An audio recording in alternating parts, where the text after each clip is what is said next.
Ever since 2013, the adventures of Rick Sanchez and his grandson Morty have captivated the world, making the show one of the most popular of its time. Weird things like aliens, parallel universes, a man turning himself into a pickle have become second nature, almost normal in the world of Rick and Morty.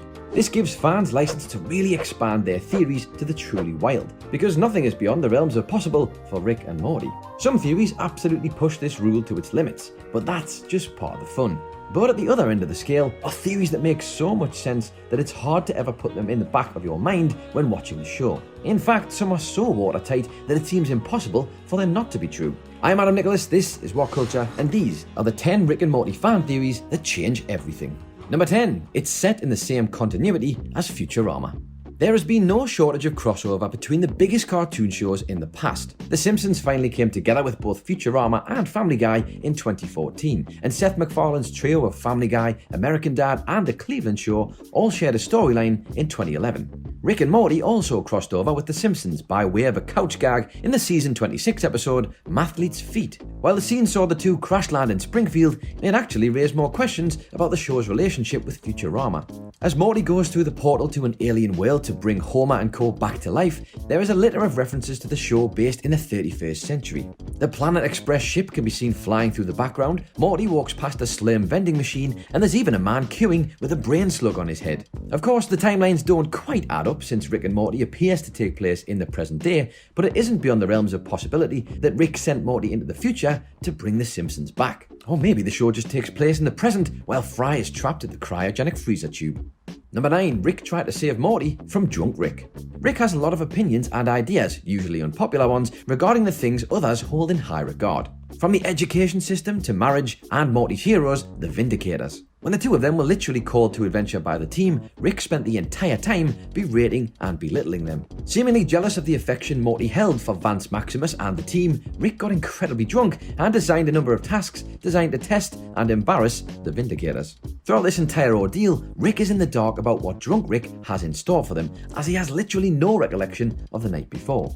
A theory put forward on Reddit speculates that actually, Rick knew exactly what was coming, and that he tried to save Morty from seeing it. When he asked his grandson to grab him a coffee, it was to make sure he wasn't there for the trials that would eventually kill the Vindicators. The only reason the team advanced to each new level was because Morty was with them after refusing to get his grandpa coffee.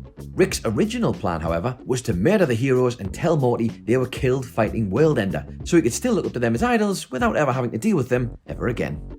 Number 8. Beth's mother is Unity. Throughout the series, we are given slight hints and tiny puzzle pieces to Rick's past, but even when they're all put together, the picture is sketchy at best. One of the biggest questions surrounds his abandoning of Beth and her mother, and for that matter, who her mother actually was. The only other information we have about Beth's mom is from a fabricated story Rick tells Cornelius Daniel while being interrogated, which amounts to absolutely nothing at all. Anyone who could reach Rick on such an emotional level as to create a life with him must be something special. So who was she and what happened to her?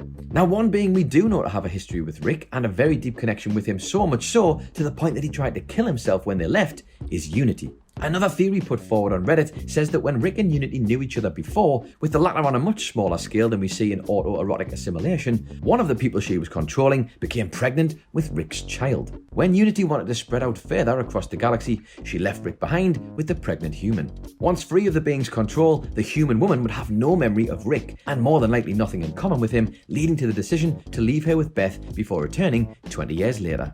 Number 7. Morty is not the original Morty, C137. Thanks to Netflix, it became all but impossible to watch just one episode of Rick and Morty at a time. It's so easy to binge watch for hours on end, made even easier by the skip intro button, albeit that for absolute psychopaths.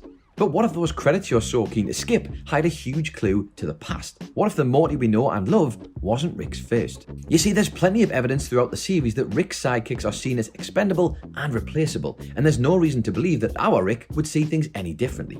The very first scene in the opening credits shows Rick and Morty on the run from big green aliens. Rick escapes through a portal, but Morty is not so lucky. But what if this is actually canon and it's the ultimate fate of Rick C137's original grandson? Unable to face Beth and the reality of being responsible for her son's death, Rick replaced him with a brand new Morty. To add to this even further, there's even a shot in Season 3's opening credits of Beth's father picking a pre-packaged Morty off the shelf.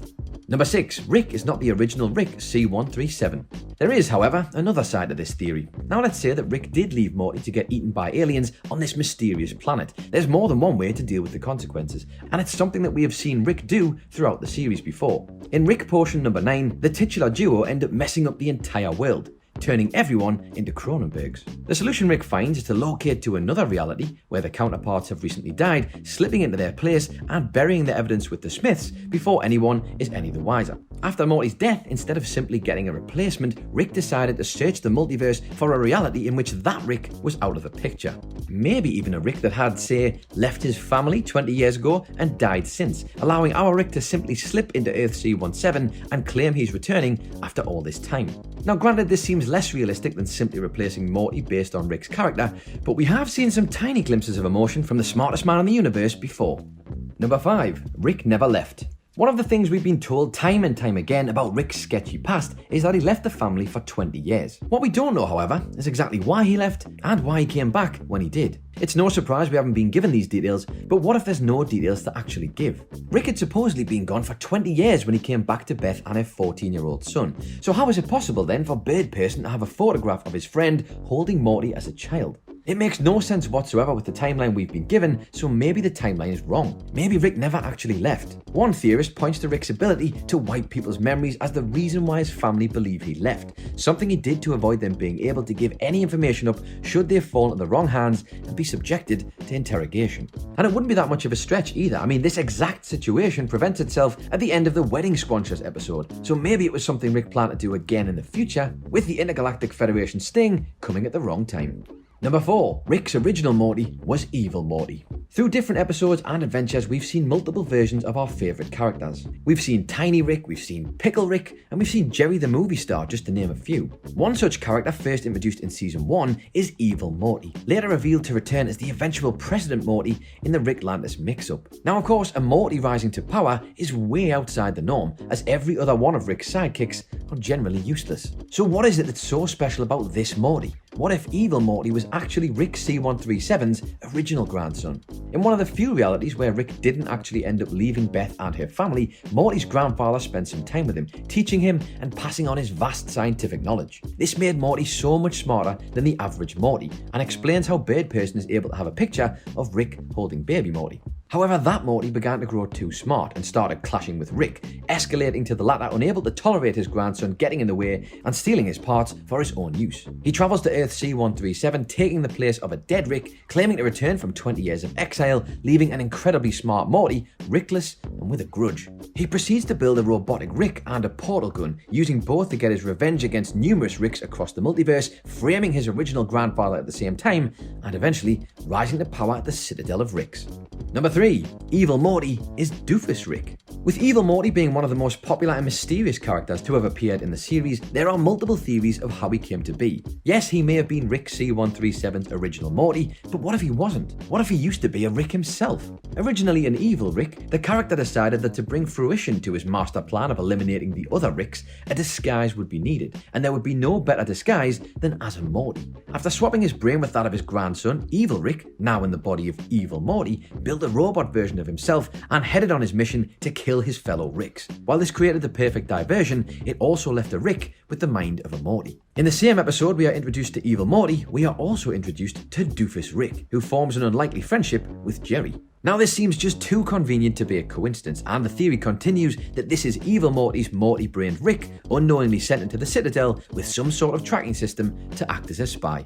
Number 2. Rick and Morty are the same person. There are plenty of theories surrounding our Rick and Morty from Earth C-137 really being different people, but one theory does point to our two heroes actually being the same person. Though we've technically yet to see the show dabble in time travel, it is absolutely something that Rick Sanchez has played around with in the past, hence the box of stuff in his garage labelled time travel stuff. This is the basis of a huge theory that believes Morty grew up to be a genius old man and, unhappy with how his life turned out, travels to the past as Grandpa Rick to prevent it. The reason Morty's life is this bad is because in a world with no male role model but his dad, he turns out to be another version of Jerry, with relationship and confidence issues and, to be fair, just being a generally poor excuse for a human being. Sorry, Jerry. Though this does lead to a marriage with Jessica, Morty is unable to make it work, becomes depressed, and turns to drinking and messing around with science in a garage. He stumbles across a dimension where time travel is possible and goes back when he was a child as Rick after 20 years, potentially altering or removing some of the family's memories to make his story work. Then, taking every opportunity to undermine Jerry and drive his childhood self from Jessica, Rick does everything he can to prevent Morty from turning out like him. And number 1, the ticket theory. The ticket theory spans across multiple episodes of the show and seemingly proves that the Rick and Morty we follow aren't always the same ones. In the episode Morty Night Run in Season 2, Jerry is dropped off at the intergalactic daycare for different versions of himself. Since Rick is either unsure of what dimension they're in after the events of Rick Potion number 9 or is simply too lazy to write it down, he labels Jerry's dimension as not applicable and is given ticket 5126. When the Rick and Morty we followed through the episode return to collect Jerry, Morty has lost a ticket. However, there is another version of the titular duo that ask if that particular Jerry is number 5126. This seemingly confirms that the episode follows a completely different version of Rick and Morty, and the original two only turn up at the end to collect their Jerry. On top of that, in the episode Total Recall, 2 episodes later, Rick discards the crystals we see him pick up in the Morty Night Run, seemingly confirming that we are still following the same Rick and Morty from 2 episodes prior. This also explains why lifelong family friend Mr. Poopy Butthole has never been seen or mentioned before. You see, the C137 Rick and Morty must not live in a dimension where they're friends with that zany new character, but this new Rick and Morty do. And when you start to think about it like that, for all we know, there could literally be a new Rick and Morty followed in just about every episode. And to be fair, wouldn't that be the most on-brand thing ever for Rick and Morty? So there you have it then, those are our 10 Rick and Morty fan theories that change everything. Let us know your thoughts about them in the comments down below. Don't forget to like and share. You can also follow What Culture on Twitter at What Culture, or you can follow me on Twitter if that's your thing at It's Adam Nicholas. I've been Adam Nicholas, this has been What Culture, and wubba lubba dub dub, I guess.